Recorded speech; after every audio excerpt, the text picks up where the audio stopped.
जय श्री कृष्ण, जय राधे राधे। कार्तिक मास का 9वां अध्याय। राजा प्रथु ने कहा कि ये नारद जी, आपने कार्तिक मास के व्रत में तुलसी की जड़ में भगवान विष्णु जी का निवास बता करके उस स्थान की मिट्टी का पूजन भी बतलाया। अब मैं भी श्री तुलसी जी के महात्म को सुनना चाहता हूँ। तुलसी कहाँ और कैसे उत्पन्न हुई, ये सारी बातें बताने की कृपा करें।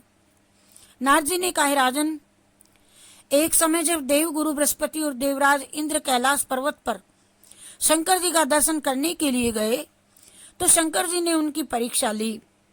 उन जटाधारी दिगंबर ने उनका मार्ग में ही अनुरोध कर डाला।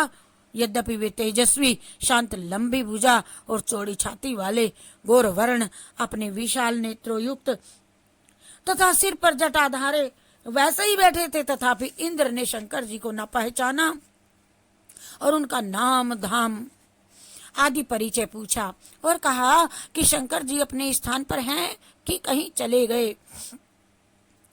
इस पर उस तपस्वी ने कुछ नहीं कहा, परंतु त्रिलोकी नाथ के ऐश्वर्य से गर्वित होकर के इंद्र कब चुप रहते, उन्होंने क्रोध में घुड़ुक घुड़ुक करके, अरे बताता नहीं, अरे मैं पूछता हूँ तू उत्तर क्यों नहीं देता, मैं अभी तुझे इस वज्र से मारता हूँ, फिर देखता हूँ तो दुर्मति की रक्षा कौन करता है।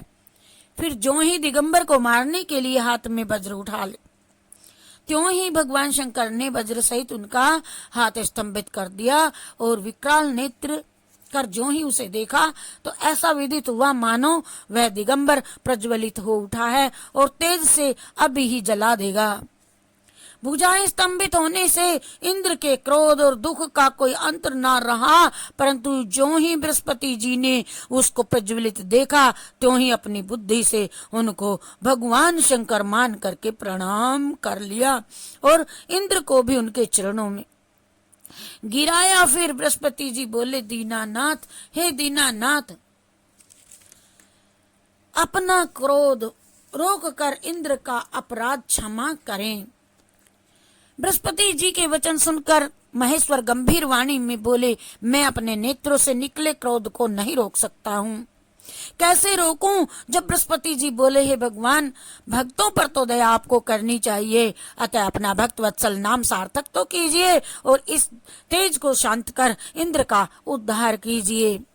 तब भगवान शंकर ने कहा कि मैं तुम्हारी स्तुति से प्रसन्न हूँ, जो तुमने इंद्र को जीवन दान दिलाया। अब मैं तुम्हें अपने वरदान द्वारा जीव मात्र से विख्यात करता हूँ। मेरे नेत्रों की अग्नि अब इनको पीड़ित नहीं करेगी। ऐसा कह करके शंकर जी ने अपने माथे से निकले हुए तेज को लेकर के क्षीर सागर में डाल दिया। फिर लीलाधारी भगवान वहां से अंतर्धान हो गए और इंद्र और बृहस्पति दोनों भय से मुक्त होकर के परम सुखी हुए। इस प्रकार जिनको जानने की इच्छा थी उन्हें जान करके इंद्र और बृहस्पति अपने ही स्थान को चले गए। हरि शरणम हरि शरणम हरि शरणम हरि शरणम हरि शरणम हरि शरणम हरि शरणम हरि शरणम।